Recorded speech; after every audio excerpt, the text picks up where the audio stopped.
ദൈവനാമോത്തപ്പെടുമാറാകട്ടെ. ഒരു പ്രാവശ്യം കൂടെ എൻ്റെ മാതൃസഭയിൽ പ്രിയപ്പെട്ടവരോട് ചേർന്ന് ദൈവത്തെ ആരാധിക്കാൻ ലഭിച്ച അവസരത്തെ ഓർത്ത് ദൈവത്തെ സ്തുതിക്കുന്നു. പ്രാരംഭമായിട്ട് മുമ്പ് ഓർപ്പിച്ച പോലെ ഞാനും കുഞ്ഞുങ്ങളും കൂടാണ് ഈ പ്രാവശ്യം വന്നിരിക്കുന്നത്. അവിടെ ബാംഗ്ലൂരിൽ പൂജയുടെ ഹോളിഡേയ്സാണ്. വൈഫിന് അവധി കിട്ടിയില്ല, കാരണം ഡിസംബറിലൊക്കെ വരേണ്ടതുകൊണ്ട് ഈ അവധി കിട്ടിയില്ല. ഞങ്ങൾ ഇന്നലെയാണ് വന്നത്. ദൈവം സഹായിച്ചാൽ വ്യാഴാഴ്ച മടങ്ങിപ്പോകാൻ ആഗ്രഹിക്കുന്നു. ഞങ്ങളെ കഴിഞ്ഞ നാളുകളിൽ സഭയായിട്ട് പ്രത്യേകിച്ച് ഞങ്ങൾ അറിയുന്നുണ്ട്. കോട്ടയം മീറ്റിങ്ങിലൊക്കെ ഓർക്കുന്ന കാര്യങ്ങൾ ഞങ്ങൾ അറിയുന്നുണ്ട്. തീർച്ചയായിട്ടും ഞങ്ങളുടെ കുടുംബത്തിന് അതൊരു ബലവും കഴിഞ്ഞ നാളുകളിൽ വളരെ സഹായവുമായിരുന്നു എന്ന് പ്രത്യേകം ഈ സമയം സഭയെ അറിയിക്കുവാൻ വളരെ സന്തോഷമുണ്ട് എന്നും ഓർപ്പിക്കുന്നു. പ്രത്യേകിച്ച് ഇന്ന് ഓർപ്പിച്ച പോലെ ഇന്ന് വളരെ പ്രത്യേകതയുള്ളൊരു ദിവസമാണെന്ന് ഓർപ്പിക്കുകയുണ്ടായി. ഞാൻ ഓർക്കുകയായിരുന്നു, 3 വർഷം മുമ്പ് ആദ്യത്തെ കൂടിവരവ് ഞാൻ ഓർക്കുന്നു. അന്ന് ഞങ്ങൾ കുടുംബമായിട്ട് ബാംഗ്ലൂരിൽ നിന്ന് സൂമിലാണ് ആ മീറ്റിംഗ് അറ്റൻഡ് ചെയ്തത്. അന്ന് അറ്റൻഡ് ചെയ്തത് 3 വർഷം മുമ്പാണ് എന്ന് ഓർത്തപ്പോൾ വളരെ നാളുകൾ കടന്നുപോയത് എത്ര വേഗമാണ്. അതിനിടെ നമ്മൾ ഓർക്കുകയായിരുന്നു, പല പ്രിയപ്പെട്ടവർ നമ്മളെ വിട്ടു കടന്നുപോയി. എന്നാൽ ദൈവം നമ്മളെ നടത്തിയ കഴിഞ്ഞ നാളുകളിൽ വ്യക്തികളായിട്ട്, കുടുംബങ്ങളായിട്ട്, സഭയായിട്ട് നമ്മളെ നടത്തിയ വിധങ്ങളെ ഓർത്ത് ദൈവത്തെ സ്തുതിക്കുന്നു. ജോയ് ജോൺ അങ്കിള് എഴുതിയ ഒരു പാട്ടിൻ്റെ വരികൾ ഇങ്ങനെയാണ്: ഓടി മറയുന്നു നാളുകൾ എല്ലാം, ഓർപ്പിക്കുന്നു നിൻ കാരുണ്യം, ഓരോ ജീവിത നിമിഷങ്ങൾ പോലും ഓതിടുന്നു തവ സാന്നിധ്യം. ദൈവത്തിൻ്റെ കരുണയും ദൈവത്തിൻ്റെ സാന്നിധ്യവും കൊണ്ട് ഓരോ നാളും ഓരോ നിമിഷവും ദൈവം നമ്മളെ കഴിഞ്ഞ നാളുകളിൽ നടത്തി. സഭയാട്ടും കുടുംബങ്ങളാട്ടും എല്ലാം നമ്മളെ നടത്തി. ദൈവത്തിന് എല്ലാ മഹത്വവും നന്ദിയും നമുക്ക് ഈ സമയം ദൈവത്തിന് അർപ്പിക്കാം. നമ്മുടെ മുമ്പിലുള്ള അല്പസമയത്തെ വചനധ്യാനത്തിന് ആധാരമായിട്ട് ഞാൻ തിരഞ്ഞെടുത്തിരിക്കുന്ന വിഷയം നമുക്ക് വളരെ പരിചയമുള്ളതാണ്. ദൈവ പ്രവൃത്തിയുടെ പൂർത്തീകരണം. ആ പൂർത്തീകരണം കടന്നു വരുന്ന ആ വഴികൾ നമ്മൾ തിരിഞ്ഞു നോക്കുമ്പോൾ വളരെ അത്ഭുതം നമുക്ക് ഉണ്ടാക്കുന്ന കാര്യമാണ്. അല്ലെങ്കിൽ the fulfilment of God's plan. അത് ആ ഒരു ഫുൾഫിൽമെന്റ് നടക്കുന്നത്, അല്ലെങ്കിൽ ആ ദൈവത്തിൻ്റെ പദ്ധതി അത് പൂർത്തീകരിക്കുന്ന ആ രീതി, അതിൻ്റെ തുടക്കം നമുക്ക് കാണുമ്പോൾ നമുക്കത് മനസ്സിലാക്കാൻ കഴിയത്തില്ല. ഇത് നമ്മൾ ചിന്തിക്കുന്നത് പഴയ നിയമത്തിൽ നിന്നും പുതിയ നിയമത്തിൽ നിന്നും ഓരോ വ്യക്തികളുടെ ജീവിതം, അല്ലെങ്കിൽ അവർ ആയിരുന്ന പ്രത്യേക സാഹചര്യം ആണ് ഞാൻ എടുത്തു പറയുവാൻ ആഗ്രഹിക്കുന്നത്. വളരെ പരിചയമുള്ള കാര്യങ്ങളാണ് എങ്കിലും ഈ 2 വ്യക്തികളെയാണ് കാണിക്കുന്നതെങ്കിലും പ്രിയപ്പെട്ടവരെ, നമ്മൾ ഇവിടെയുള്ള ഓരോരുത്തരുടെയും ജീവിതം തിരിഞ്ഞു നോക്കിക്കഴിഞ്ഞാൽ, അല്ലെങ്കിൽ നമ്മൾ കടന്നു പോകുന്ന അവസ്ഥ, ചിലപ്പോൾ നമ്മളായിരിക്കുന്ന അവസ്ഥ ഇപ്പോൾ നമുക്കത് മനസ്സിലാകില്ല. എന്നാൽ ദൈവത്തിൻ്റെ ആ പദ്ധതിയുടെ പൂർത്തീകരണം അത് തിരിഞ്ഞു നോക്കുമ്പോൾ തീർച്ചയായിട്ടും നമുക്ക് അത്ഭുതത്തോടുകൂടെ മാത്രമേ നമുക്കത് ചിന്തിക്കുവാൻ കഴിയത്തുള്ളൂ. പഴയ നിയമത്തിലെ വ്യക്തിയുടെ കാര്യം ഞാൻ പറഞ്ഞില്ല, അത് മോശയുടെ ജീവിതമാണ് ഞാൻ പറയുവാൻ ആഗ്രഹിക്കുന്നത്. വളരെ പരിചയമുള്ള കാര്യമാണ് എന്ന് ഞാൻ മുമ്പ് പറയുകയുണ്ടായി. മോശയുടെ ജീവിതം നമ്മൾ മുഴുവനായി നോക്കിക്കഴിഞ്ഞാൽ മോശ ആരായിരുന്നു, മോശ എന്തായി എന്ന് നമ്മൾ തിരിഞ്ഞു നോക്കുമ്പോൾ ദൈവത്തിൻ്റെ പദ്ധതി, ദൈവത്തിൻ്റെ പ്ലാൻ എങ്ങനെയാണ് മോശയുടെ ജീവിതത്തിൽ പൂർത്തീകരിച്ചത്, അല്ലെങ്കിൽ എങ്ങനെയാണ് അതിലേക്ക് നയിച്ച നാളുകൾ, ആ കടന്നുപോയ പാതകളൊന്ന് തിരിഞ്ഞു നോക്കുമ്പോൾ എത്ര അത്ഭുതത്തോടുകൂടെ മാത്രമേ നമുക്ക് മോശയുടെ ജീവിതം കാണുവാൻ കഴിയും. മോശയുടെ ജീവിതം എന്ന് പറഞ്ഞാൽ ജനനം മുതൽ നോക്കിക്കഴിഞ്ഞാൽ എത്രയോ അത്ഭുതമാണ് മോശയുടെ ജീവിതം. ജനനം നമുക്കറിയാം. പുറപ്പാട് പുസ്തകം 1-ാം അധ്യായത്തിൽ തുടങ്ങി അതിൻ്റെ കാര്യങ്ങൾ ആരംഭിക്കുകയാണ്. 1:20 ഞാൻ ചില വാക്യങ്ങൾ പറയും, അല്പവാക്യങ്ങൾ ഉണ്ടെങ്കിൽ പെട്ടെന്ന് മലയാളത്തിൽ ഇംഗ്ലീഷിലോ വായിച്ച് സഹായിക്കണമെന്ന് പ്രത്യേകിച്ച് ആവശ്യപ്പെടുന്നു. പുറപ്പാട് 1:22 പ്രാരംഭമായിട്ട് നമുക്ക് വായിക്കാം. അദ്ദേഹത്തിൻ്റെ ജനനത്തിന് മുമ്പുണ്ടായിരുന്ന ആ സാഹചര്യം. പുറപ്പാട് 1:22. Then Pharaoh commanded all his people, saying, every son who is born you are to cast into Nile, and every daughter you are to keep alive. അതെ, ഇത് മോശ ജനിക്കുന്നതിന് തൊട്ട് മുമ്പുള്ള സാഹചര്യമാണ്. അവിടെ ശ്രദ്ധിക്കുക, അവിടെ പറഞ്ഞു, അവിടെ ഈ ഫറവോൻ രാജാവ് തൻ്റെ രാജ്യത്തിലെ ഏതെങ്കിലും പ്രത്യേക ഒരു വിഭാഗത്തോടല്ല ഇവിടെ ആവശ്യപ്പെടുന്നത്. അതിന് ചില വാക്യങ്ങൾ മുമ്പ് നമ്മൾ കാണുന്നുണ്ട്. സൂതി കർമ്മിണികളോട് രാജാവ് ആവശ്യപ്പെടുന്നു, ഈ ആൺ പൈതങ്ങളെ കൊല്ലണമെന്ന് ആവശ്യപ്പെടുന്നു, ഒരു പ്രത്യേക വിഭാഗം.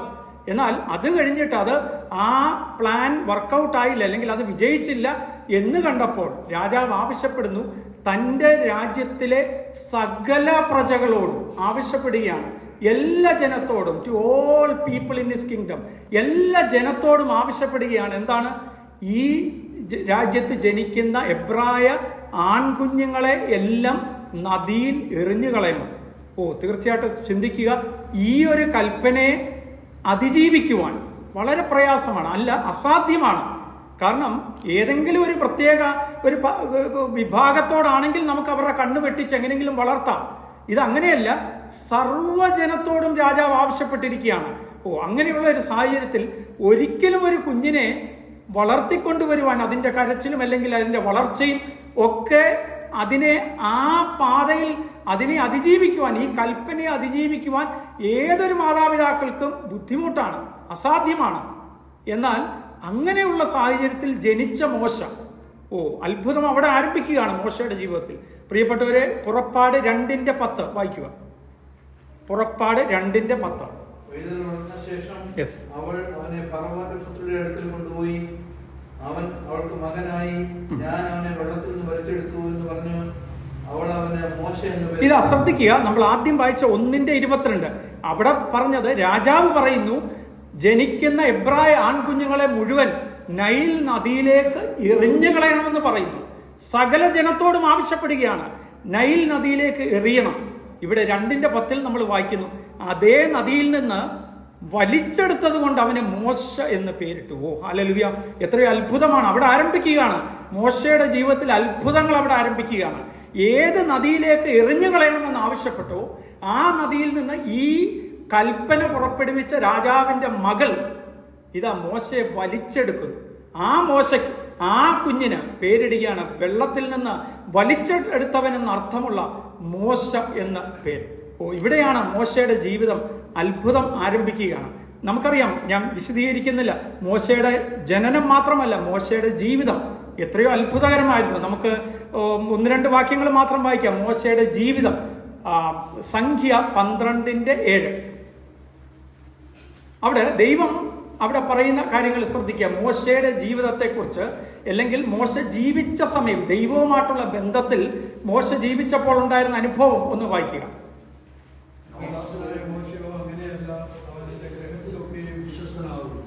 അതെ, വായിച്ചു. ഞാൻ സകല ചുമതലയും, ഒന്ന് അടുത്ത വാക്യം കൂടെ ഒന്ന് വായിക്കും. ഓക്കെ, ശരി. അത് ചില മലയാളം പരിഭാഷയിൽ, ഞാൻ എൻ്റെ ഗ്രഹത്തിൻ്റെ അല്ലെങ്കിൽ എൻ്റെ വീടിൻ്റെ സകല ചുമതലയും ഞാൻ മോശയെ ഏൽപ്പിച്ചിരിക്കുന്നു. എന്തൊരു ജീവിതമാണ്! അങ്ങനെ നമുക്ക് ചിന്തിക്കുവാൻ കഴിയുമ്പോൾ ദൈവം എന്തിനു പറയുന്നു? നമുക്ക് ഒരു ഭവനത്തിൽ നമ്മുടെ വീട്ടുകാരല്ലാത്ത ഒരു വ്യക്തിയെ നമ്മുടെ വീടിൻ്റെ മുഴുവൻ ചുമതലയും ഏൽപ്പിച്ചിട്ട് നമുക്ക് ഈ കാലത്ത് എവിടെയെങ്കിലും പോകുവാനോ ജീവിക്കുവാനോ നമുക്ക് കഴിയത്തില്ല.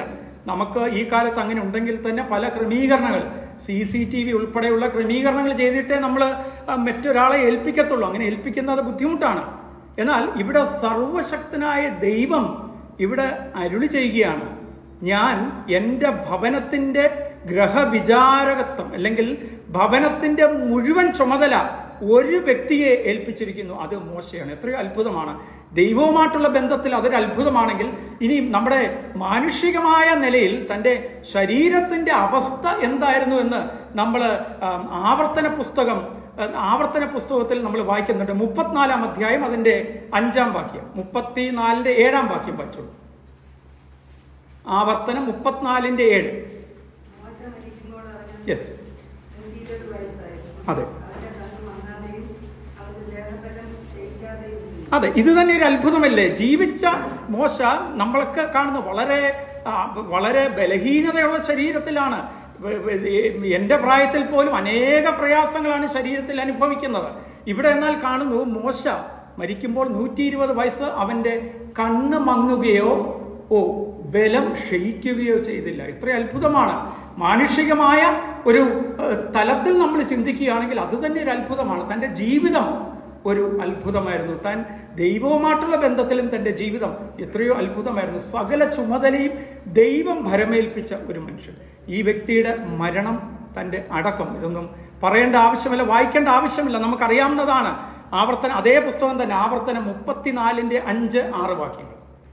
തൻ്റെ മരണം, തൻ്റെ അടക്കം, എത്രയോ അത്ഭുതകരമായ കാര്യം. യെസ്, അതെ, നോക്കുക, ദൈവം പറഞ്ഞതുപോലെ അവിടെ മോശ മരിക്കുന്നു. തൻ്റെ മരണത്തെക്കുറിച്ചാണ് ദൈവം പറഞ്ഞതുപോലെ. നമ്മുടെയൊന്നും മരണത്തെക്കുറിച്ച് അല്ലെങ്കിൽ മരിച്ചവരെ നമുക്കങ്ങനെ ചിലപ്പോൾ പറയാൻ കഴിയത്തില്ല. ദൈവത്തിൻ്റെ സമയത്താണ് പറയുന്നത്. എന്നാൽ എവിടെ വെച്ച് നമുക്കറിയത്തില്ല, മാനുഷികമായിട്ട് കുറഞ്ഞ പക്ഷം. എന്നാൽ വചനം പറയുകയാണ്, ദൈവം പറഞ്ഞ പ്രകാരം അതേ സ്ഥലത്ത് വെച്ച് മോശ മരിക്കുകയാണ്. അതിന് ശേഷമുള്ള വാക്യം വായിച്ചോളൂ. 6.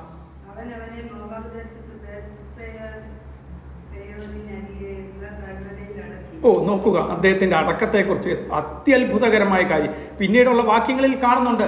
ഈ മോശയെ അടക്കിയത് എവിടാന്ന് ഒരു മനുഷ്യനും അറിയത്തില്ല എന്ന് പറയുന്നു.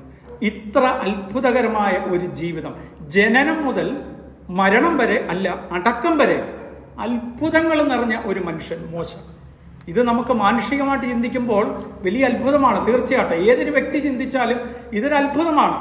എന്നാൽ ഇന്ന് പ്രഭാതത്തിൽ ഞാൻ പറയുന്നത് ഈ ഒരു അത്ഭുതത്തെക്കുറിച്ചല്ല. ഇത് ചിന്തിക്കുമ്പോൾ തീർച്ചയായിട്ടും അത്ഭുതമാണ്. എന്നാൽ ഇതിലെല്ലാം വലിയൊരു അത്ഭുതമാണ് സംഖ്യാപുസ്തകം 12-ാം അധ്യായത്തിന്റെ 3-ാം വാക്യത്തിൽ നമ്മൾ കാണുന്നത്. ഒന്ന് വായിച്ചോളൂ. സംഖ്യ 12:3. അദ്ദേഹത്തിന്റെ സ്വഭാവത്തെക്കുറിച്ച് ദൈവാത്മാവ് അവിടെ രേഖപ്പെടുത്തിയിരിക്കുന്ന ഒരു വസ്തുത. അതെ, അതിന്റെ തുടക്കം ഒന്ന് വായിക്കാം. 3-ന്റെ തുടക്കം അത് ദൈവം ഒന്ന് വായിക്കും.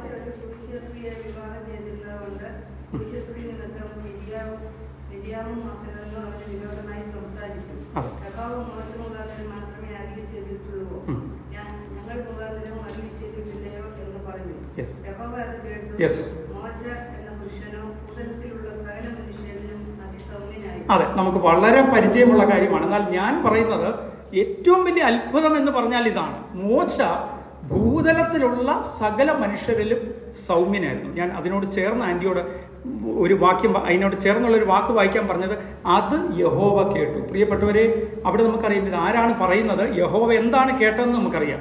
അതിന് മുമ്പുള്ള വാക്യത്തിൽ നമ്മൾ കേട്ടു, അഹരോനും മിരിയാമും തൻ്റെ സഹോദരങ്ങൾ അവർ ഈ മോശയ്ക്കെതിരെ പിറുപിറുത്തപ്പോൾ അവിടെ പറയുന്നു, അത് യഹോവ കേട്ടു. ഇന്ന് പ്രഭാതത്തിൽ നമ്മളിലെല്ലാം ഒരു ഭയം ജനിപ്പിക്കേണ്ട ഒരു വാക്കാണ്, ഒരു വാക്യമാണ് ദൈവാത്മാവ് അവിടെ രേഖപ്പെടുത്തിയിരിക്കുന്നത്. അത് യഹോവ കേട്ടു. നമ്മൾ പലപ്പോഴും നമ്മുടെ വായിൽ നിന്ന് വരുന്ന അലക്ഷ്യമായിട്ട് നമ്മൾ പറയുന്ന അശ്രദ്ധയോടുകൂടെ, അല്ലെങ്കിൽ മറ്റാരും കേൾക്കുന്നില്ല എന്ന് കരുതി നമ്മൾ പറയുന്ന പല കാര്യങ്ങൾ, നമ്മുടെ കൂട്ടു സഹോദരങ്ങളെക്കുറിച്ച്, സഭയെക്കുറിച്ച്, സഭയിലുള്ള ശുശ്രൂഷകളെക്കുറിച്ച്, മൂപ്പന്മാരെ കുറിച്ചാകാം, ആ രീതിയിൽ, അല്ലെങ്കിൽ സുവിശേഷകന്മാരെ കുറിച്ചായിരിക്കാം, എന്തിനെക്കുറിച്ച് പറയുമ്പോഴും പ്രിയപ്പെട്ടവർ ഈ ഒരു ബോധ്യം നമ്മളെ ഭാരപ്പെടുത്തണം. അത് യഹോവ കേട്ടു. മോശയെക്കുറിച്ച് പറഞ്ഞ വാക്കുകൾ, തൻ്റെ സഹോദരങ്ങൾ പറഞ്ഞത് നമുക്ക് പലപ്പോഴും മറ്റുള്ളവർ കേൾക്കാതെ, പലപ്പോഴും നമ്മൾ മീറ്റിംഗ് ഒക്കെ കഴിഞ്ഞിട്ട് അന്നത്തെ കാര്യങ്ങളെക്കുറിച്ചൊക്കെ ചിലപ്പോൾ പല രീതിയിൽ നമ്മൾ സംസാരിക്കുന്നവരായിരിക്കും. ഞങ്ങൾക്ക് വേണമെങ്കിൽ കുടുംബത്ത് കുഞ്ഞുങ്ങൾ കേൾക്കാതെ വേണമെങ്കിൽ ഇരിക്കാം, അവർ മുമ്പിലിരിക്കുമ്പോൾ വേണമെങ്കിൽ കഥ കടച്ച് വേണമെങ്കിൽ മുറിയിലിരിക്കുമ്പോൾ നമുക്ക് സംസാരിക്കാം. അത് കുഞ്ഞുങ്ങൾ കേട്ടില്ല എന്ന് വെക്കാം, പക്ഷേ അത് യഹോവ കേട്ടു. നമ്മളുടെ ഓരോ വാക്കുകൾ ദൈവ മക്കൾക്കെതിരെ, അല്ലെങ്കിൽ ദൈവ ഭക്തന്മാർക്കെതിരെ പറയുന്ന ഓരോ വാക്കുകൾക്ക് നമ്മൾക്കൊരു അക്കൗണ്ടബിലിറ്റി, അല്ലെങ്കിൽ നമ്മളതിന് വില കൊടുക്കേണ്ടവരാണ്, അതിന് കണക്ക് ബോധിപ്പിക്കേണ്ടവരാണ് എന്നുള്ളൊരു ബോധ്യത്തോടു കൂടി വേണം നമ്മളുടെ വാക്കുകൾ, പ്രിയപ്പെട്ടവരെ, നമ്മൾ ഉപയോഗിക്കാൻ. അത് യഹോവ കേട്ടു. വിഷയവുമായിട്ട് ബന്ധമില്ല, ഞാൻ ചേർത്ത് പറഞ്ഞു തന്നെയുള്ളൂ. അതിനുശേഷം അവിടെ രേഖപ്പെടുത്തുകയാണ്, മോശ ഈ ഭൂതലത്തിൽ വെച്ച് അതിസൗമ്യനായിരുന്നു. ഞാൻ ഇതെന്തുകൊണ്ടാണ് അത്ഭുതം എന്ന് പറയുമ്പോൾ നിങ്ങൾക്കറിയാം, മോശയുടെ സ്വഭാവം, മോശയുടെ ജീവിതം തുടക്കം മുതൽ നമുക്കറിയാമെങ്കിൽ മോശ എങ്ങനെയാണ് ഈ ഒരു അവസ്ഥയിലേക്ക് കടന്നു വന്നത് എന്ന് നമുക്കറിയാം. അതുകൊണ്ട് ഞാൻ പറയുന്നത് ഇത് അത്ഭുതകരമായൊരു കാര്യമാണ്. അതിസൗമ്യനായിരുന്നു. ഇവിടെ ദൈവാത്മാവാണ് രേഖപ്പെടുത്തിയിരിക്കുന്നത്. ഭൂതലത്തിൽ വെച്ച് ഇതുപോലെ സൗമ്യനായ ഒരു വ്യക്തിയില്ലായിരുന്നു. ഇത് മെഷർ ചെയ്യാൻ എന്താണ് മനുഷ്യനെ കൊണ്ട് സാധ്യമാണ് പ്രിയപ്പെട്ടവരെ? നമുക്കറിയാം, ഇപ്പോൾ ഈ സഭയിൽ, ഈ സഭാ-ഹാളിൽ ഇരിക്കുന്നവരിൽ അതിസൗമ്യനായ വ്യക്തി ആരാണ് എന്ന് ചോദിച്ചാൽ നമുക്ക് വേണമെങ്കിൽ നമ്മളോട് ഇത്രയും നാളുള്ള പെരുമാറ്റമൊക്കെ വെച്ചിട്ട് നമുക്ക് വേണമെങ്കിൽ നമുക്കൊരു ഊഹത്തിൽ നമുക്കെത്താം. അവിടെയും പൂർണ്ണതയില്ല. നമുക്ക് ഊഹത്തിൽ പറയാം, ഇന്ന സഹോദരനാണ്. നമുക്ക് പറയുന്ന ചിലപ്പോൾ തെറ്റാം. ആ സഹോദരൻ ചിലപ്പോൾ ഇവിടെ കാണുന്ന സൗമ്യത ചിലപ്പോൾ വീട്ടിൽ ചെല്ലുമ്പോൾ കാണുന്നില്ല, നമുക്കറിയില്ല. ഇവിടെ പറയുന്നത് ദൈവാത്മാവ് രേഖപ്പെടുത്തിയിരിക്കുന്നത് ഒരു സഭാഹോളിലുള്ള കാര്യമല്ല, ഒരു ദേശത്തുള്ള കാര്യമല്ല, ഭൂതലത്തിൽ അത് ദൈവാത്മാവിന് മാത്രമേ രേഖപ്പെടുത്തുവാനോ പറയുവാനോ ഉള്ള അതോറിറ്റി, അല്ലെങ്കിൽ ആധികാരികമായിട്ടത് പറയുവാനുള്ള യോഗ്യത, പറയുന്ന അതിന് കഴിയുന്ന വ്യക്തി എന്ന് പറയുന്നത് ദൈവമാണ്. ഈ ഭൂതലത്തിൽ ഇതുപോലെ സൗമ്യനായ ഒരു വ്യക്തി ഇല്ലായിരുന്നു. നമുക്കറിയാം ഈ മോശയെക്കുറിച്ച് ഇങ്ങനെ പറയുവാൻ നമുക്കറിയാം അങ്ങനെ പറയുവാൻ ഒരു കാലത്ത് കഴിയത്തില്ലായിരുന്നു. മോശ എന്തായിരുന്നു എന്ന് നമുക്കറിയാം. അത് പറയുന്ന ഭാഗങ്ങൾ നമുക്കറിയാം. പുറപ്പാട് 2:12 പ്രാരംഭമായിട്ട് വായിക്കാം. അവൻ അങ്ങോട്ടും ഇങ്ങോട്ടും നോക്കിയിട്ട് ആരും ഇല്ലെന്ന് കണ്ടപ്പോൾ മിസ്രയീമ്യനെ അടിച്ചു കൊന്ന് മണലിൽ മറവ് ചെയ്തു. അതെ, നമുക്കറിയാം ഈ ഭാഗത്തിലേക്ക് നയിക്കുന്ന കാര്യങ്ങളൊക്കെ അറിയാം. മോശ അവിടെ ഒരു വ്യക്തിയെ കൊല്ലുവാൻ വേണ്ടി എടുക്കുന്ന സമയം, അങ്ങോട്ടും ഇങ്ങോട്ടും എത്ര നേരം, നിമിഷ നേരം കൊണ്ട് ഒരു വ്യക്തിയെ കൊല്ലുന്ന മോശ പോരാ, കൊന്നിട്ടിട്ട് അബദ്ധത്തിൽ കൊന്നതല്ല, അവനെ നിമിഷ നേരം കൊണ്ട് അവിടെ മറവ് ചെയ്യുന്ന മോശ. ഈ മോശയെക്കുറിച്ച് പറയുകയാണ് ഇവൻ സൗമ്യനായിരുന്നു. നമുക്ക് പറയാൻ പറ്റുമോ? നമുക്ക് ഈ നിമിഷം ഈ പുറപ്പാട് 2:12 വായിക്കുമ്പോൾ നമുക്ക് പറയാൻ കഴിയത്തില്ല. എന്നാൽ അവൻ അങ്ങനെ ചെയ്തതിന് ഒരു കാരണമുണ്ടായിരുന്നു എന്ന് നമുക്കറിയാം. അത് നമ്മൾ വായിക്കുന്നത് അപ്പോസ്തല പ്രവൃത്തിയിൽ സ്തേഫാനോസിന്റെ വാക്കുകളാണ്. അപ്പോസ്തല പ്രവൃത്തി 7-ാം അധ്യായം അതിന്റെ 23 മുതൽ 25 വരെയുള്ള വാക്യങ്ങൾ. 7:23 മുതൽ 25 വരെ. എന്തുകൊണ്ടായിരിക്കാം മോശ ഇങ്ങനെ ചെയ്തത്? വായിച്ചു. യെസ്.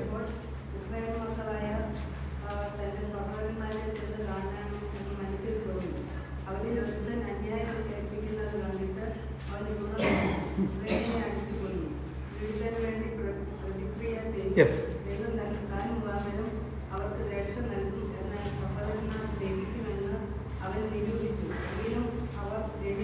അതെ, അവിടെ മോശ ധരിച്ചിരുന്നത്, അല്ലെങ്കിൽ മോശ യഥാർത്ഥത്തിൽ വിചാരിച്ചത്, താൻ മുഖാന്തരം ദൈവം ഈ ജനത്തിന്, തൻ്റെ ജനം ഇസ്രായേൽ ജനത്തിന് ഒരു മോചനം അല്ലെങ്കിൽ ഒരു വിടുതൽ നൽകും എന്നാണ് മോശ വിചാരിച്ചത്. ഇംഗ്ലീഷ് KJVയിലൊക്കെ നമുക്ക് വായിക്കാം, he thought God will deliver his people. ആ വാക്കാണ്, ഞാൻ പിന്നീടും അത് പറയുന്നുണ്ട്. ദൈവം ഈ ജനത്തെ തന്നിൽ കൂടി വിടുവിക്കുമെന്ന് താൻ കരുതി.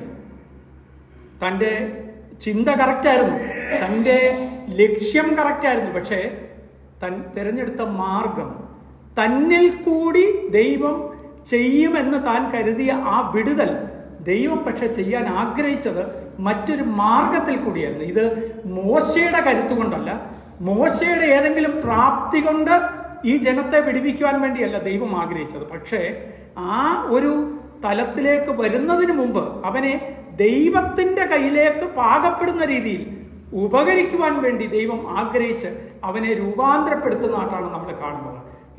എന്തുകൊണ്ടായിരിക്കാം മോശയ്ക്ക്, എങ്ങനെയാണ് മോശയ്ക്ക് ഈ ഒരു ബോധ്യം വന്നത്? തന്നിൽ കൂടി ദൈവം ഇങ്ങനൊരു വിടുതൽ ഈ ജനത്തിന് തരും എന്ന് എന്തുകൊണ്ടായിരിക്കാം ഈ മോശയ്ക്ക് അങ്ങനെ തോന്നിയത്? അതിനുള്ള സൂചനകൾ വചനത്തിൽ തന്നെ നമുക്ക് കാണുവാൻ കഴിയും. അപ്പോസ്തല പ്രവൃത്തി 7:20 വാക്യം നമ്മൾ നോക്കുക. മോശയുടെ ജനനത്തെക്കുറിച്ച് പറയുന്ന വാക്യം.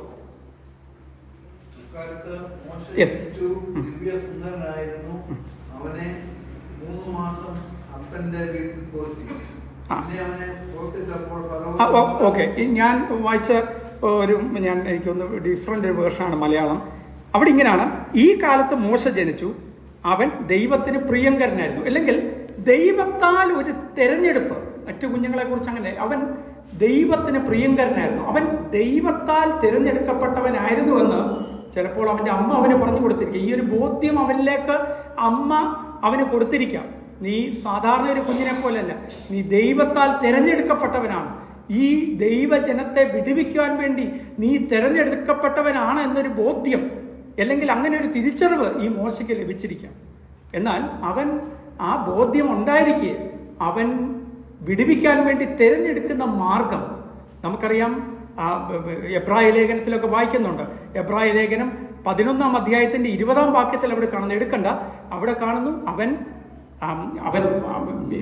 അവിടുത്തെ മിസ്രൈമിലെ ആ കരുത്തിൽ അവൻ കരുത്തനായിരുന്നു എന്ന് അവിടെ കാണുന്നു. അവിടുത്തെ ജ്ഞാനത്തിലും കരുത്തനായിരുന്നു എന്ന് അവിടെ കാണുന്നുണ്ട്. അവൻ ആ രീതിയിൽ അവന് കരുത്തനായിരുന്നു. എന്നാൽ അവൻ കരുതിയിരിക്കാം ഈ കരുത്തായിരിക്കാം ഈ ജനത്തെ വിടുവിക്കാനുള്ള മാർഗമെന്ന്. എന്നാൽ പ്രിയപ്പെട്ടവരെ, അവൻ പിന്നീട് തിരിച്ചറിയുകയാണ് ദൈവം അവനെ കൊണ്ടുവരുന്ന വഴികൾ പിന്നീട് എത്ര അത്ഭുതമാണ് എന്ന് നമുക്ക് തിരിച്ചറിയുവാൻ കഴിയും.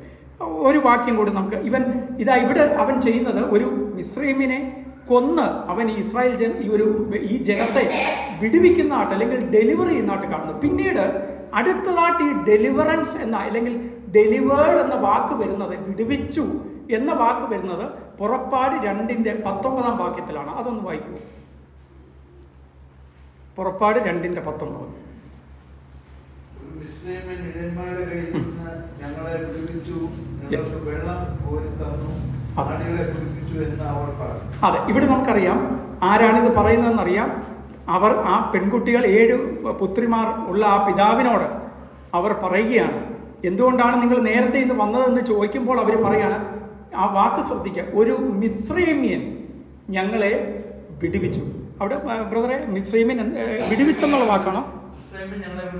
യെസ്, മിസ്രൈമ്യൻ ഞങ്ങളെ വിടുവിച്ചു. ഇവിടെ ഇംഗ്ലീഷിൽ KJV-ലൊക്കെ നമുക്ക് കാണാൻ ഈജിപ്ഷ്യൻ ഡെലിവേർഡസ്.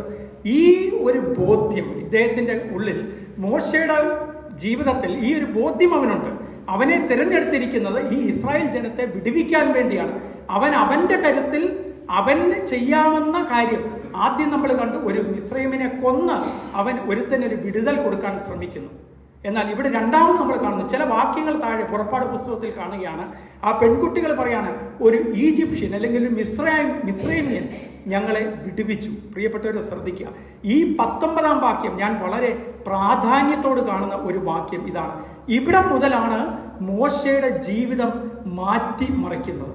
ഇവിടെ കാണുക, ഈ വാക്യം വരെ, ഈ 2-ന്റെ 19 വരെ നമ്മൾ കാണുന്നു, ഈ മോശയെ കണ്ടു കഴിഞ്ഞാൽ അവനൊരു മിസ്രൈമ്യനാണ്. പെൺകുട്ടികൾ പറയാണ്, ഒരു മിസ്രൈമ്യൻ ഞങ്ങളെ വിടുവിച്ചു. എന്തുകൊണ്ടായിരിക്കാം? അവന്റെ വാക്കുകളായിരിക്കാം, അവന്റെ പ്രവൃത്തി, അവന്റെ വേഷം, എല്ലാ തരത്തിലും അവനൊരു മിസ്രൈമ്യനാണ്. അവൻ ദൈവത്താൽ തിരഞ്ഞെടുക്കപ്പെട്ടവനാണെന്നുള്ള യാതൊരു അവന്റെ വേഷത്തിലാട്ടെ, അവന്റെ വാക്കിലാട്ടെ, അവന്റെ പ്രവൃത്തിയിലാട്ടെ ഒരു സൂചനയും കൊടുക്കാത്ത രീതിയിൽ ഒരു മിസ്രൈമ്യൻ അവരെ വിടുവിക്കുന്നു. പ്രിയപ്പെട്ടവരെ, നമ്മൾ അതിനു മുമ്പുള്ള നമുക്കറിയാം, എബ്രായ ലേഖനത്തിൽ നമ്മൾ വായിക്കുന്നുണ്ട്. എബ്രായ ലേഖനം 11-ാം അധ്യായം അതിൻ്റെ 27-ാം വാക്യം ഒന്ന് വായിക്കുമോ? എബ്രായ 11-ന്റെ 27.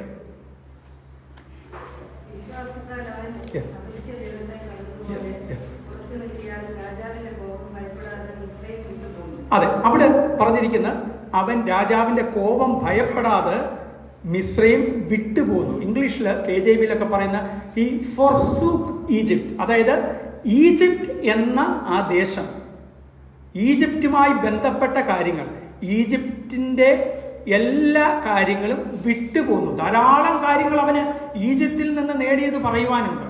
എന്നാൽ അവിടെ കാണുന്നു, അവൻ ഈജിപ്റ്റ് വിട്ടുപോന്നു. ഇംഗ്ലീഷിൽ ഈ ഫോർസൂക്ക് ഈജിപ്റ്റ്. നമുക്കറിയാം, കർത്താവ് ശിഷ്യന്മാരെ തിരഞ്ഞെടുക്കുന്ന ഭാഗമൊക്കെ നമ്മൾ വായിക്കുമ്പോൾ അവിടെ കാണുന്നുണ്ട്. മത്തായി സുവിശേഷം 4-ാം അധ്യായം അവിടെ കാണുന്നുണ്ട്, ആ ശിഷ്യന്മാർ അവിടെ they forsook their nets, അതായത് അവർ അവരുടെ വല വിട്ടിട്ട് പോന്നു. അവിടത്തേക്ക് തിരിച്ചു പോകുന്നില്ല, അവർ പോകാൻ ആഗ്രഹിക്കുന്നില്ല. കർത്താവ് വിളിച്ചു, ഉടനെ തന്നെ അത് ഇട്ടിട്ട് പോന്നു. അതിനെക്കുറിച്ച് അവർ പിന്നെ ചിന്തിക്കുന്നില്ല, ഇത് ആരെടുക്കുമെന്നോ എവിടെയെങ്കിലും മാറ്റി വെക്കാമെന്നോ ഒന്നും ചിന്തിക്കുന്നില്ല. അതിലേക്ക് ഞങ്ങൾ ഇനി പോകുന്നില്ല, അത് ഞങ്ങൾക്കിനി വേണ്ട. they forsook their profession, their nets, അല്ലെങ്കിൽ ആ തൊഴിലുമായി ബന്ധപ്പെട്ട് അവരുടെ വരുമാനവുമായിട്ട് ബന്ധപ്പെട്ട കാര്യങ്ങളെല്ലാം അവർ എന്തായിരുന്നു അത് വിട്ടിട്ട് കർത്താവിനെ അനുഗമിക്കുന്ന ശിഷ്യന്മാരെ നമ്മൾ മത്തായി സുവിശേഷം 4-ാം അധ്യായത്തിൽ കാണുന്നു. ഇവിടെ ഉപയോഗിച്ചിരിക്കുന്ന അതേ വാക്കാണ്, he forsook Egypt. അവൻ ഈജിപ്റ്റ് വിട്ടെങ്കിൽ 19-ാം വാക്യത്തിൽ പുറപ്പാട് നമ്മൾ കണ്ട 2-ന്റെ 19 കണ്ട ഒരു മിസ്രൈമ്യൻ ഞങ്ങളെ അവരിൽ നിന്ന് വിടുവിച്ചു. ഇടയന്മാരിൽ നിന്ന് ഞങ്ങളെ വിടുവിച്ചത് ഒരു മിസ്രൈമ്യനാണ്. പ്രിയപ്പെട്ടവരെ, ഈജിപ്റ്റ് വിട്ടുപോകുന്ന ഒരു വ്യക്തിയാണെങ്കിൽ അവൻ്റെ വേഷം, അവൻ്റെ ഭാഷ, അവൻ്റെ പ്രവർത്തികൾ ഇതൊന്നും ഈജിപ്തിനെ സൂചിപ്പിക്കുന്നതാകാൻ പാടില്ല. അവിടം വരെ 2:19 അവിടെ വരെ അവനെ കണ്ടാൽ ഒരു മിസ്രൈമ്യൻ തന്നെ. അതുകൊണ്ടാണ് ഞാൻ പറഞ്ഞത്, ഈ മോശയുടെ ജീവിതം ഈ 19 വാക്യം വരെ കാണുമ്പോൾ ഒരു മിസ്രൈമ്യൻ എങ്ങനെയാണോ അതുപോലെ തന്നെയാണ് മോശ അവിടെ ആയിരിക്കുന്നത്. ഇവൻ ആയിരിക്കുന്നത് മിദ്യാന്യ മരുഭൂമിയിലാണ്. ഒരു മരുഭൂമിയിലേക്ക് ദൈവം കൊണ്ടുവന്നിരിക്കുകയാണ് ഇവനെ രൂപാന്തരപ്പെടുത്തുവാൻ. ആ രൂപാന്തരത്തിന്റെ തുടക്കം നമ്മൾ ചില വാക്യങ്ങൾ താഴെ 22 വാക്യം 2:22 അവിടെ നമ്മൾ കാണുന്നുണ്ട്. ഈ മോശയിൽ വരുന്ന മാറ്റത്തിന്റെ തുടക്കം നമ്മൾ അവിടെ ആ വാക്യം വായിച്ചാൽ നമുക്ക് മനസ്സിലാകും. 2:22 പുറപ്പാട് 2:22.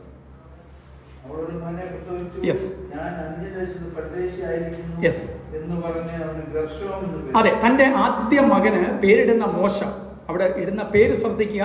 അവൻ പേരിട്ട് മോശ പേരിടുകയാണ്, ഞാൻ പരദേശിയായി പാർക്കുന്ന ഈ ദേശം.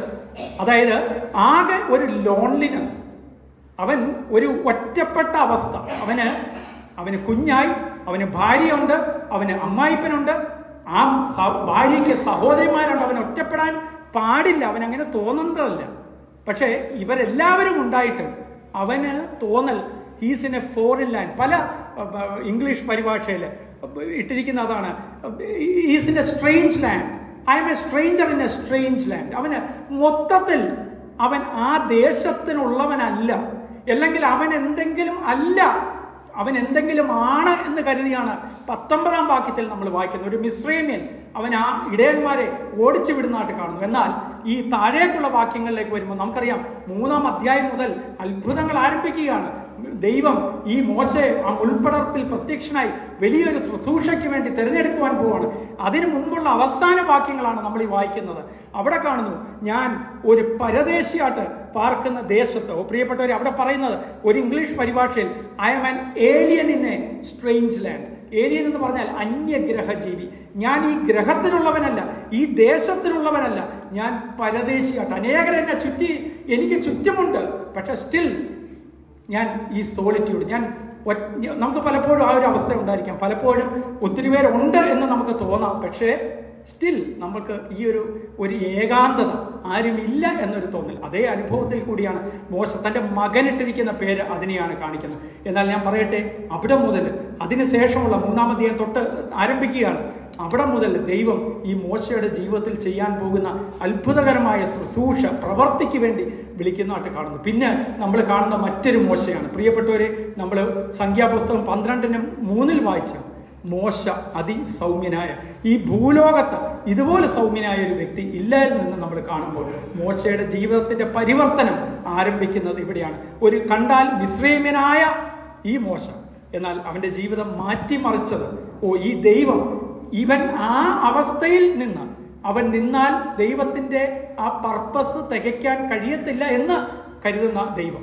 പ്രിയപ്പെട്ടവരെ, ഈ മരുഭൂമിയിലേക്ക്, ഈ ഏകാന്തമായ ആ ഏകാന്തതയുടെ അനുഭവത്തിൽ മാത്രമേ, അല്ലെങ്കിൽ മരുഭൂമിയുടെ അവസ്ഥയിൽ കൂടി മാത്രമേ ദൈവവുമായിട്ട് ആ ഒരു കൂട്ടായ്മ, ആ ഒരു ഫെലോഷിപ്പ് അനുഭവിക്കേണ്ടത്. ധാരാളം കാര്യങ്ങളുണ്ടെങ്കിൽ അത് കഴിയത്തില്ല. എന്നാൽ ദൈവത്തിന് ആവശ്യം ആ ഏകാന്തതയിലേക്ക്, ആ മരുഭൂമിയിലേക്ക് കൊണ്ടുവന്നപ്പോൾ ദൈവം അവനോട് ഇടപെടുവാൻ തുടങ്ങി. അവന് അപരിചിതമായ സാഹചര്യങ്ങളിലേക്ക് അവൻ ഏർപ്പെടുത്തി, അപരിചിതമായ തൊഴിലിലേക്ക് ഏർപ്പെടുത്തി. സകല സാഹചര്യങ്ങളും വ്യത്യസ്തമായ ഒരു സാഹചര്യത്തിൽ ദൈവം അവനോട് ഇടപെട്ടു. പിന്നീട് നമ്മൾ മുമ്പേ പറഞ്ഞ പോലെ the fulfilment of God's plan. തിരിഞ്ഞു നോക്കുമ്പോൾ എത്ര അത്ഭുതമാണ്.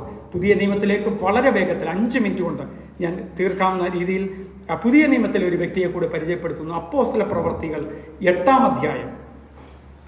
അതിൻ്റെ അപ്പോസ്തല പ്രവൃത്തി 8-ാം അധ്യായത്തിൻ്റെ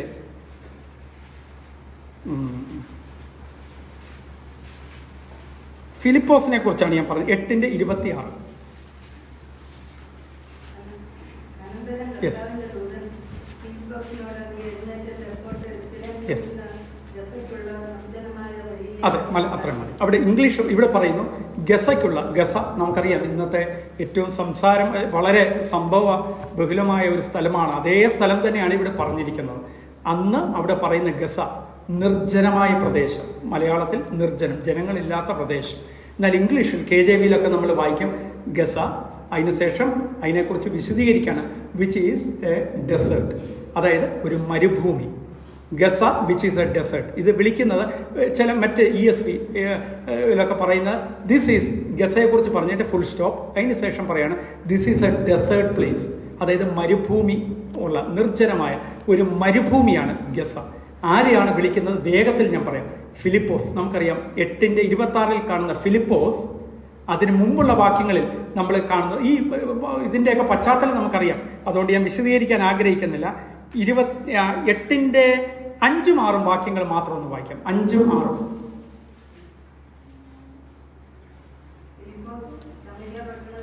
അതെ, ഫിലിപ്പോസ് ആരാണ്? എന്തിനാണ് ഈ നിർജ്ജനമായ പ്രദേശത്തിലേക്ക് ഈ ഫിലിപ്പോസിനെ കൊണ്ടുവരുന്നത്? എങ്ങനെയുള്ള ഒരു അവസ്ഥയിലാണ് ഫിലിപ്പോസിനെ ഈ പ്രദേശത്തേക്ക് കൊണ്ടുവരുന്നത്? വായിച്ചോളൂ വേണ്ടി. യെസ്.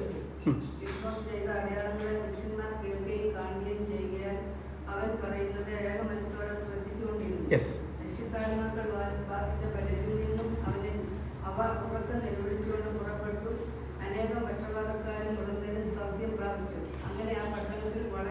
ഓ, നോക്കുക, ഫിലിപ്പോസ് ആയിരിക്കുന്ന അവസ്ഥയാണ് നമ്മൾ ഈ വാക്യത്തിൽ തന്നെ എല്ലാം ഉണ്ട്, വിശദീകരിക്കേണ്ട ആവശ്യമില്ല. ചുരുക്കം പറഞ്ഞാൽ ഫിലിപ്പോസ് ആ പട്ടണത്തിൽ വന്നപ്പോൾ അതിശയങ്ങൾ സംഭവിച്ചുകൊണ്ടിരിക്കുകയാണ്.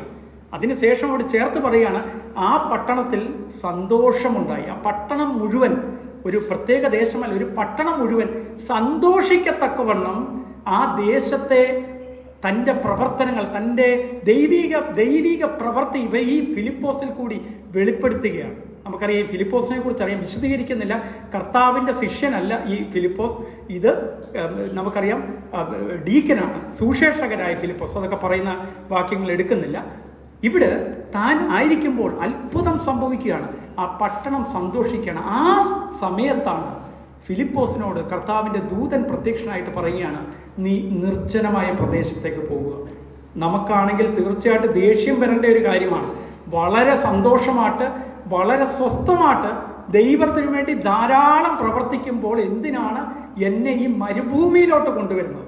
നിർജ്ജനമായ, ഇവിടെ ഒരു പട്ടണം സന്തോഷിക്കുമ്പോൾ നിർജ്ജനമായ ഒരു പ്രദേശത്തേക്ക് കൊണ്ടുപോവുകയാണ്. ഇറ്റ്സ് എ ഡെസേർട്ട് പ്ലേസ്, ഒരു മരുഭൂമിയുടെ അനുഭവം.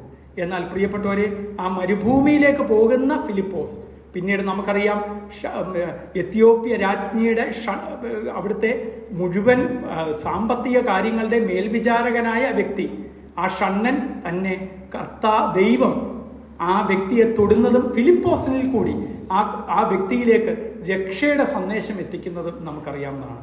എങ്ങനെയാണ് ദൈവത്തിൻ്റെ പദ്ധതി ഈ മരുഭൂമിയിൽ നിറവേറുന്നത് എന്ന് അവിടെ നമ്മൾ കാണുന്നു. അതിനോട് ചേർന്ന് ഒരു വാക്യം മാത്രം പാടുന്നു. ഇവിടെ കാണുക, അതേ അധ്യായത്തിൻ്റെ തന്നെ, അപ്പോസ്തല പ്രവൃത്തി 8 ആ അധ്യായത്തിൻ്റെ തന്നെ 39 വാക്യം. 39. യെസ്.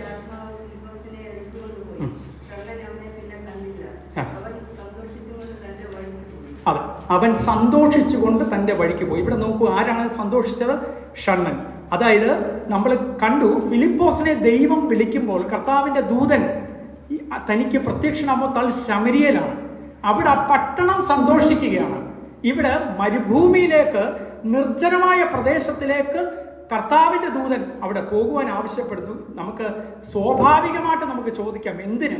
എന്നാൽ ഇവിടെ നമ്മൾ കാണുന്നു, ഷണ്ണൻ ആ ഫിലിപ്പോസിനെ പെട്ടെന്ന് അപ്രത്യക്ഷനായപ്പോൾ അവിടെ നമ്മൾ കാണുന്ന ഭയന്നു പോയെന്നല്ല, ഷണ്ണൻ മടങ്ങിപ്പോയി. എങ്ങനെയാണ് അവൻ പോയത്? അവൻ സന്തോഷിച്ചു കൊണ്ടുപോയി. ഓ പ്രിയപ്പെട്ടവരെ, ദൈവത്തിൻ്റെ പദ്ധതി, ഫുൾഫിൽമെന്റ് ഓഫ് ഗോഡ്സ് പ്ലാൻ, അതിനുവേണ്ടി വിധേയപ്പെടുമ്പോൾ ഒരു പട്ടണം സന്തോഷിക്കും, ഒരു വ്യക്തി സന്തോഷിക്കും. ഒരു വ്യക്തിക്ക് വേണ്ടി, ആ വ്യക്തിയെ നേടുവാൻ വേണ്ടി ദൈവം മരുഭൂമിയിലേക്ക് വിടുന്ന അവസ്ഥ. പ്രിയപ്പെട്ടവരെ, ഈ സന്തോഷം വരുമ്പോൾ നമ്മൾ മറക്കരുതാത്ത ഒരു കാര്യമുണ്ട്. ഈ അധ്യായത്തിൻ്റെ ആദ്യത്തെ വാക്യം, അപ്പോസ്തല പ്രവൃത്തി 8 ആദ്യത്തെ വാക്യം ഒന്ന് വായിച്ചോളൂ. അതേസമയം തന്നെ 1:8 വായിക്കാൻ ആരെങ്കിലും ഒന്ന്. യെസ്. അതെ, ഇവിടെ നോക്കുക. ആൻറ്റി വായിച്ചോളൂ. യെസ്, ഇവിടെ നോക്കുക. ആ സമയത്ത് അവിടെ യെരുശലേമിൽ വലിയ പീഡനം നമ്മൾ കേട്ട് കേൾവിയേ ഉള്ളൂ. ഇന്ന് ചെറിയ കാര്യങ്ങൾ പോലും നമുക്ക് വലിയ പീഡനമായിട്ട് തോന്നാം. എന്നാൽ ഒരു യെരുശലേമിലുള്ള സഭയ്ക്ക് മുഴുവൻ പീഡനം വന്നപ്പോൾ എന്ത് പറ്റി? അവിടെ നോക്കുക, അവർ യഹൂദ്യ ശമരിയ ദേശങ്ങളിലേക്ക് ചിതറിപ്പോയി. പിന്നീട് നമ്മൾ കാണുന്നു, ആ പോക്കിൽ പല സ്ഥലങ്ങളിലേക്ക് അവർ പോയി. ഈ യഹൂദിയ ശമരിയയിൽ പോയി. ആ സമയത്താണ് ഫിലിപ്പോസ് ശമരിയയിലേക്ക് വരുന്നത്. ഈ ചിതറിപ്പോയപ്പോഴാണ് വരുന്നത്. 1:8 കൂടെ നമുക്ക് അവസാനമായിട്ട് വായിക്കാം. കർത്താവിൻ്റെ വാക്കുകൾ 1:8. എന്നാൽ പരിശുദ്ധാത്മാവിൽ നിന്ന് Yes. വരുമ്പോൾ നിങ്ങൾ ശക്തി ലഭിച്ചിട്ട് യെരൂശലേമിലും Yes. യഹൂദയിൽ എല്ലായിടത്തും ശമര്യയിലും ഭൂമിയുടെ അറ്റത്തോളവും എന്റെ സാക്ഷികൾ. അതെ, മതി. ഇവിടെ നോക്കുക, കർത്താവ് അവിടെ പറയുകയാണ്, നിങ്ങൾ യെരൂശലേമിൽ, അതെ നമ്മൾ കണ്ടു യെരൂശലേമിൽ പീഡനം, പിന്നീട് കാണുന്നു നിങ്ങൾ ചിതറിപ്പോകും, നിങ്ങൾ മറ്റ് സ്ഥലങ്ങളിലേക്ക് പോകും. ആ ക്രമം നോക്കുക, യഹൂദ്യ ശമരിയ. അതെ, ശിഷ്യന്മാർ അവർ പോയതാണ് യഹൂദ്യ ശമരിയ. ശമരിയയിലാണ് ഫിലിപ്പോസ് എത്തിയത്. അതിന് ശേഷം നമ്മൾ കാണുന്നു നിങ്ങൾ ലോകത്തിൻ്റെ എല്ലാ ഇടങ്ങളിലും, ലോകത്തിൻ്റെ എല്ലാ ദിക്കുകളിലും ഈ സുവിശേഷം പടരും. പ്രിയപ്പെട്ടവരെ നോക്കുക, നിർജ്ജനമായ ഒരു പ്രദേശത്തേക്ക് ഈ ഫിലിപ്പോസ് പോയപ്പോൾ ദൈവത്തിൻ്റെ പദ്ധതി എങ്ങനെയാണ് ഫുൾഫിൽമെന്റ്, അതിൻ്റെ പൂർത്തീകരണം എങ്ങനെയാണെന്ന് നോക്കുക. ഈ യെരൂശലേമിൽ നിന്ന് യഹൂദ്യ ശമരിയ, ലോകത്തിൻ്റെ എല്ലായിടത്തും. ഈ എത്യോപ്യ ആ സ്ഥലത്തിൻ്റെ ആ സാമ്പത്തിക കാര്യങ്ങളുടെ വിചാരകനായ മനുഷ്യൻ, ഇതാ അവൻ അവിടെ നമ്മൾ കാണുന്നു, അവൻ സന്തോഷിച്ചുകൊണ്ട് എത്യോപ്യയിലേക്ക് പോയി. അതായത് ലോകത്തിൻ്റെ എല്ലാ അറ്റത്തേക്കും. എനിക്ക് ഉറപ്പാണ് അവനിൽ കൂടി സുവിശേഷം ആ ദേശത്ത്, എത്യോപ്യ മുഴുവൻ അവനിൽ കൂടി ഈ സുവിശേഷം വ്യാപിച്ചിരിക്കാം. പ്രിയപ്പെട്ടവരെ, കർത്താവിൻ്റെ വാക്കുകളാണ്.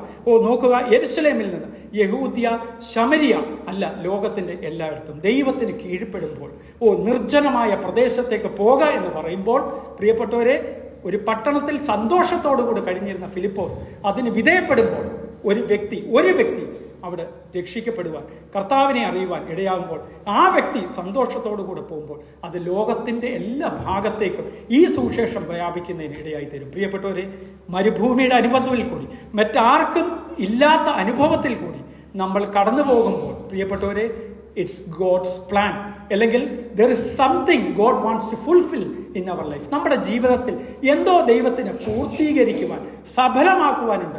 അതിൻ്റെ പാതയിലാണ് നമ്മൾ എന്ന് ഓർത്ത് ദൈവത്തിന് നന്ദി പറഞ്ഞുകൊണ്ട് അതിന് കീഴ്പ്പെട്ടുകൊണ്ട് ജീവിക്കുവാൻ ദൈവം നമ്മളെ സഹായിക്കട്ടെ എന്ന പ്രാർത്ഥനയോടുകൂടെ ഞാൻ നിർത്തുന്നു. ദൈവനാമം മഹത്വപ്പെടുമാറാകട്ടെ.